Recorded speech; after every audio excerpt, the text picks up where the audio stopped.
Hi friends, आप सभी कैसे हो। आशा करता हूँ कि आप सभी अच्छे होंगे। आपका हमारे चैनल वीके जाटोल क्लासेस में स्वागत है। आज के इस वीडियो में हम 4 अप्रैल 2026 के मुख्य करंट अफेयर्स और उसके एक्सप्लेन के बारे में चर्चा करेंगे। प्रश्न नंबर 1, हाल ही में वर्ष 2025 की para Archer of the year किसे नामित किया गया है? ए शीतल देवी, बी अवनी लेखरा, सी दीपिका कुमारी, डी भावना पटेल।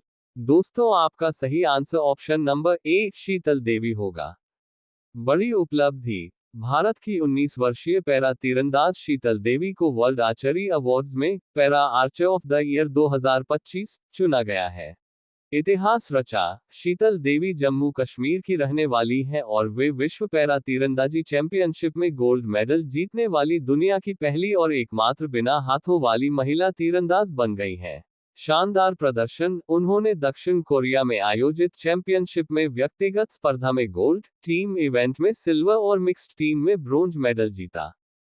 अन्य सम्मान। शीतल ने 2024 पेरिस पैरालंपिक में ब्रोंज मेडल जीता था और उन्हें 2024 में अर्जुन पुरस्कार से भी सम्मानित किया गया है। प्रेरणादायक तकनीक। जन्म से हाथ न होने के बावजूद शीतल अपने पैरों, छाती और कंधों के इस्तेमाल से तीरंदाजी करती हैं, जो पूरी दुनिया के लिए एक मिसाल है। प्रश्न नंबर 2, प्राइड ऑफ हिल्स योजना के तहत 3,880 करोड़ रुपए किस राज्य को आवंटित किए गए? ए नागालैंड, बी मणिपुर, सी राजस्थान, डी अरुणाचल प्रदेश। दोस्तों, आपका सही answer option number A Nagaland होगा। केंद्र सरकार ने वित्तीय वर्ष 2026-27 के लिए प्राइड ऑफ हिल्स पहाड़ी राज्यों के लिए विशेष विकास सहायता योजना के तहत नागालैंड को 3,880 करोड़ रुपए आवंटित किए हैं। योजना का उद्देश्य इस राशि का उपयोग दुर्गम इलाकों, सीमित कनेक्टिविटी और कम आबादी जैसी भौगोलिक चुनौतियों का सामना करने वाले पहाड़ी राज्यों में इंफ्रास्ट्रक्चर, बुनियादी ढांचे और आर्थिक विकास को बढ़ावा देने के लिए किया जाएगा। अन्य राज्यों को हिस्सा। इस योजना का कुल बजट 25,000 करोड़ रुपए है। इसमें अरुणाचल प्रदेश को सबसे अधिक 4,900 करोड़ रुपए और हिमाचल प्रदेश को 3,920 करोड़ रुपए मिले हैं।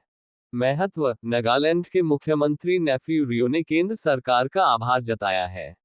ये फंड सड़क, परिवहन और सार्वजनिक सुविधाओं को बेहतर बनाने में मदद करेगा, जिससे क्षेत्र में रोजगार और विकास के नए अवसर पैदा होंगे। प्रश्न नंबर 3, भारत का पहला क्वांटम कंप्यूटर कौन सा राज्य लॉन्च करेगा? A Kerala, B Tamil Nadu, C Karnataka, D Andhra Pradesh. दोस्तों, आपका सही answer option number D Andhra Pradesh होगा। घोषणा। आंध्र प्रदेश के मुख्यमंत्री एन चंद्रबाबू नायडू ने घोषणा की है कि 14 अप्रैल से अमरावती में भारत का पहला ओपन एक्सेस क्वांटम कंप्यूटर शुरू किया जाएगा। किसके लिए? ये सुविधा विशेष रूप से छात्रों और शोधकर्ताओं, रिसर्चर्स के लिए उपलब्ध होगी ताकि वे क्वांटम तकनीक पर टेस्टिंग और रिसर्च कर सकें। Amravati quantum valley. राज्य सरकार अमरावती को एक ग्लोबल टेक्नोलॉजी हब बनाने के लिए अमरावती क्वांटम वैली AQV विकसित कर रही है। इसमें रिसर्च और स्टार्टअप्स के लिए 8 समर्पित टावर बनाए जाएंगे।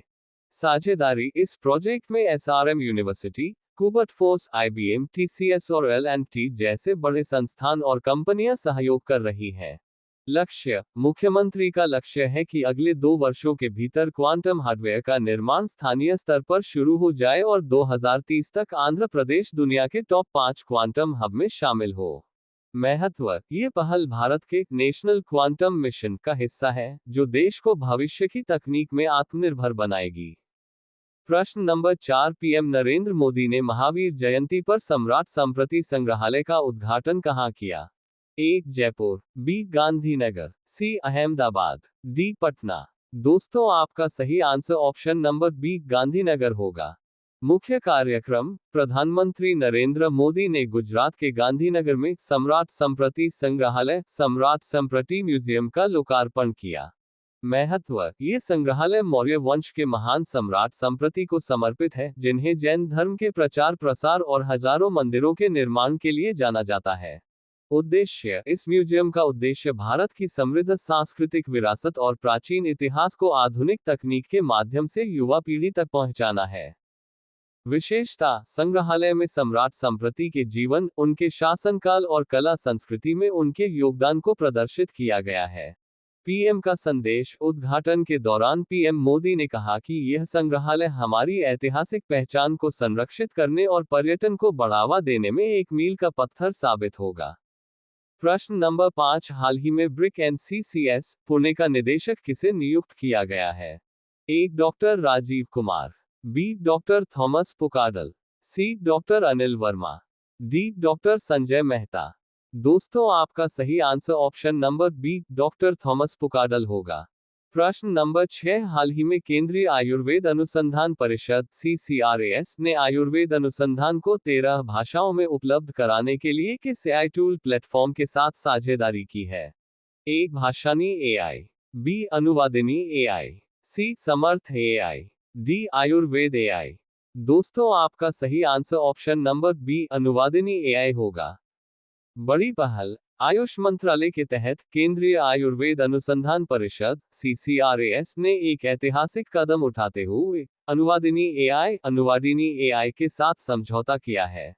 लक्ष्य। इसका मुख्य उद्देश्य आयुर्वेद के जटिल वैज्ञानिक शोध और ज्ञान को आम लोगों तक उनकी मातृभाषा में पहुंचाना है। 13 भाषाएं। अब आयुर्वेद से जुड़ी महत्वपूर्ण रिसर्च और जानकारी हिंदी, अंग्रेजी के अलावा तमिल, तेलुगु, मराठी, बंगाली और पंजाबी समेत कुल 13 भारतीय भाषाओं में उपलब्ध होगी। तकनीक का उपयोग। इस काम के लिए AI कृत्रिम बुद्धिमत्ता टूल का इस्तेमाल किया जाएगा ताकि अनुवाद सटीक और वैज्ञानिक रूप से सही हो। फायदा। इससे न केवल डॉक्टरों और छात्रों को मदद मिलेगी, बल्कि आम नागरिक भी अपनी भाषा में आयुर्वेद के फायदों और नई खोजों के बारे में जान सकेंगे। प्रश्न नंबर 7, हाल ही में BMC की पहली महिला कमिश्नर कौन बनी है? ए. स्मिता पाटिल, बी. सुषमा वर्मा, सी. कावेरी मेहता, डी. अश्विनी भिडे। दोस्तों, आपका सही answer option number D, Ashwini Bhide होगा। प्रश्न नंबर 8, हाल ही में किस देश ने ईरान संघर्ष के बीच अमेरिकी विमानों के लिए अपना हवाई क्षेत्र बंद कर दिया है? A. France, B. Spain, C. Italy, D. Germany. दोस्तों, आपका सही answer option number B, Spain होगा। प्रश्न नंबर 9, मई 2026 में ब्रिक्स विदेश मंत्रियों की बैठक की मेजबानी कौन करेगा? ए. भारत, बी. चीन, सी. रूस, डी. ब्राजील। दोस्तों, आपका सही answer option number A, Bharat होगा। आयोजन। भारत अपनी अध्यक्षता के तहत मई 2026 में नई दिल्ली में ब्रिक्स देशों के विदेश मंत्रियों की बैठक आयोजित करने जा रहा है। थीम। इस वर्ष की theme building for resilience, innovation, cooperation and sustainability, लचीलापन, नवाचार, सहयोग और स्थिरता के लिए निर्माण रखी गई है। मुख्य एजेंडा। भारत इस बैठक में डिजिटल पब्लिक इंफ्रास्ट्रक्चर जैसे UPI और आधार, जलवायु वितरण, क्लाइमेट फाइनेंस और संयुक्त राष्ट्र सुरक्षा परिषद UNSC में सुधारों पर जोर देगा। विस्तारित समूह। ये बैठक ब्रिक्स के विस्तार ईरान, सऊदी अरब, UAE, मिस्र, इथियोपिया और इंडोनेशिया के शामिल होने के बाद होने वाला एक महत्वपूर्ण आयोजन है। महत्व। विदेश मंत्री एस जयशंकर मानवता प्रथम दृष्टिकोण पर ध्यान केंद्रित करेंगे। इसमें रूस के विदेश मंत्री सर्गेई लावरोव समेत अन्य प्रमुख नेताओं के शामिल होने की उम्मीद है। ये बैठक आगामी 18वें ब्रिक्स शिखर सम्मेलन का आधार तैयार करेगी। अब ये प्रश्न आप लोगों के लिए। आप सभी लोग इसका आंसर कमेंट बॉक्स में जरूर बताएं। पर्यावरण, वन और जलवायु परिवर्तन मंत्रालय ने किस रेफरल सेंटर को गहरे समुद्र के जीवों के लिए राष्ट्रीय भंडार के रूप में नामित किया है? ए. भावसागर, बी. सागरद्वीप, सी. समुद्र ज्ञान, डी. जल विज्ञान केंद्र। लास्ट वीडियो के प्रश्न का आंसर हमने आपसे पूछा है कि नेपाल की स्वास्थ्य एवं जनसंख्या मंत्री कौन बनी है? ए. अंजलि शर्मा, बी. निशा मेहता, सी. कविता सिंह, डी. रेखा वर्मा। दोस्तों, आपका सही आंसर ऑप्शन नंबर बी, निशा मेहता होगा। यदि दोस्तों आपको हमारा यह वीडियो अच्छा लगा हो तो वीडियो को लाइक शेयर जरूर करें, साथ ही हमारे चैनल वीके जाटोल क्लासेस को सब्सक्राइब जरूर करें ताकि हमारे चैनल पर अपलोड होने वाली प्रत्येक वीडियो का नोटिफिकेशन आप तक तुरंत पहुंच सके।